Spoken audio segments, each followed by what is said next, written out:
indicating that all officers who have been implicated in extortion, raping girls should not be punished. And that letter is on the floor of this parliament. What more report do we expect the minister to come with when His Excellency the President has directed that those officers should not be reprimanded?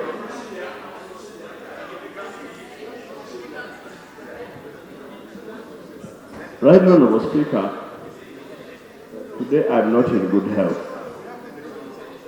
but I'm constrained to raise up on a point of procedure. A colleague has raised very useful information and very disturbing information that the head of state in Uganda can write a letter saying, do not punish criminals who defile our daughters, who rape our sisters, who torture our people, and says the letter was laid on table. Is it not procedurally right, therefore, that we recall that letter and read it letter by letter to ascertain whether that can be true?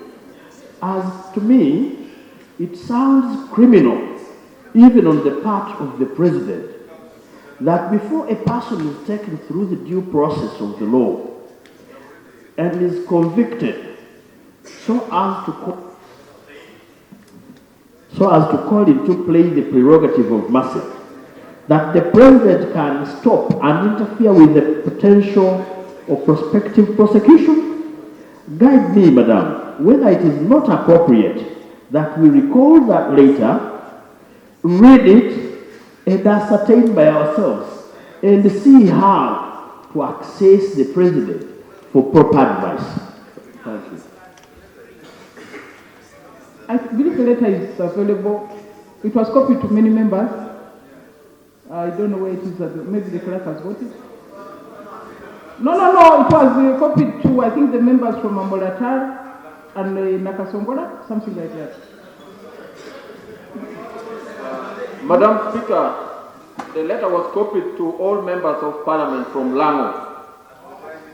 And I have a copy of the letter in my pigeon hole. Right, Honorable. I've got it. It's here.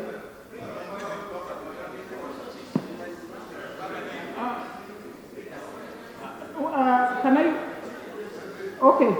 Honourable members, this letter is from State House, written 19th November 2019, to the Chief of Defence Forces at Mbuya to inform all stations. Subject reporting to the FP operations at KVCRE landing site on Lake Kyoga. I have read the reports compiled by the Board of Inquiry. Given the fact, I do not agree that Lieutenant Shekanavo should be punished for overreacting and beating the arrested 190 after one of them, Godfrey Maleka, cut the finger of Private Okelo. This is because apparently he himself had been earlier on attacked by illegal fishermen who were legally arrested, handed over to the police, but were corruptly released by the police. They were never tried. Lieutenant Shekanavo should instead be guided that beating people is unnecessary and illegal. Cordoning, searching, and arresting is in order, but no beating. Actually, Lieutenant Shekanavo should be commended for his soldiers not shooting Maleka, the one who cut the finger of Soldier Okelo, for not killing the 190, the illegal fishermen that attacked Shekanavo himself earlier. Full stop. It is therefore not correct, given the cascades of illegality, to start with Shekanavo, who had acted legally for most of the way. He should be told that beating spoiled his otherwise correct actions. The cascades of illegalities are illegal fishing, attacking Shekanavo, police releasing the attackers of Shekanavo, Maleka cutting the finger of Okelo, police force that lived peacefully with the fishermen. I therefore direct the following should be done. The policemen that lead the attackers of Shekanavo must all be arrested and charged, sentenced and dismissed from the police force, never to be employed again in the public service of whether the central or local government. Secondly, all the attackers of Shekanavo must be arrested and charged with attempted murder. Thirdly, the attacker of Soldier Okello must be arrested and charged with attempted murder. Fourth, Lieutenant Shekanabo should be counseled never to beat anybody again. It is not necessary and wrong. However, the soldier should be sensitized in the graduated procedures of handling wrongdoers, e.g. by warning. They also have a right to use firearms in self-defense against violent criminals, like those using pangas to attack our soldiers. The pangas can cause bleeding, leading to death. They are not sterilized. They cannot cause infection. Nobody should therefore attempt to cut our soldiers. Museveni, President. Copy the Vice President, the Speaker, the Chief Justice, Prime Minister, Minister of Defense and Veteran Affairs, Minister of Internal Affairs, Attorney General, Members of Parliament for Nakasongora, Members of Parliament for Lamu. That is the letter. Procedure then.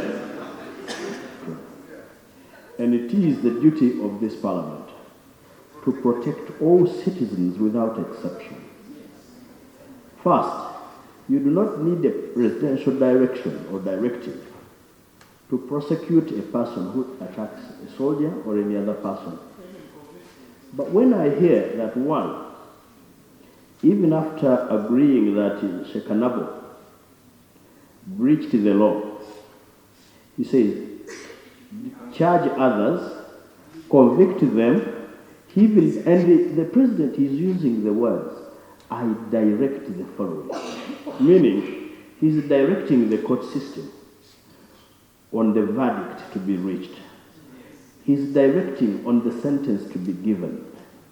He's pronouncing mercy on another evident criminal.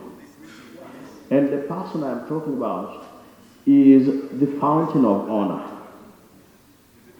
We're here greeting my brother, my comrade, Honorable Ngola.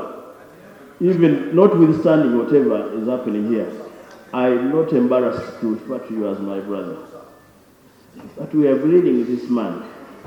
We have received information that these people report to no one else. Is it therefore not procedurally right that since the minister requested for time, we give him 1 hour to come back with a report after consulting the culprits mentioned on the Hansard? Can I hear Madam from Speaker, Madam Speaker. Can I hear from the Minister of Internal Affairs? Madam Speaker. The Minister of Internal Affairs.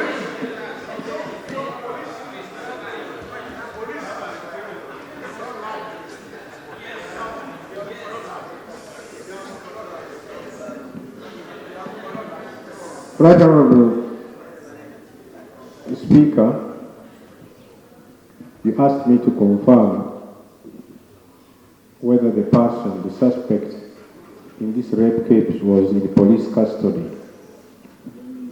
Allow me just to give a brief sequence of events yesterday and today when I was so. Yes.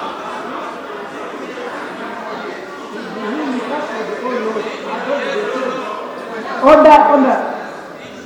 Right Honorable Speaker, Allow the Minister to explain to us.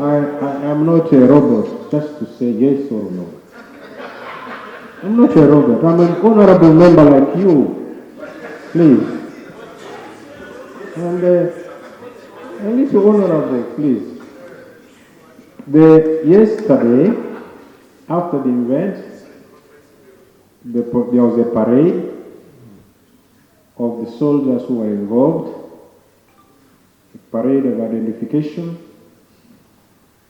The police, the OC station of Molata, the RPC, and the DPC, together with the director, with the CID officer, they went to the scene. A parade was done. The culprit was identified. After his identification, he was taken to police custody as of yesterday. Meanwhile, the police took charge of the victim, took her to the medical facilities, examined her, and the prima facie evidence was that there was a rape.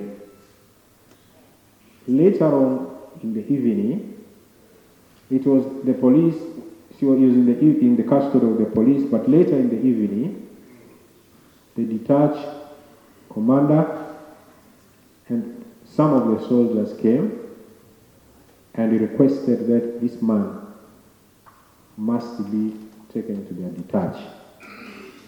There was an objection from the police.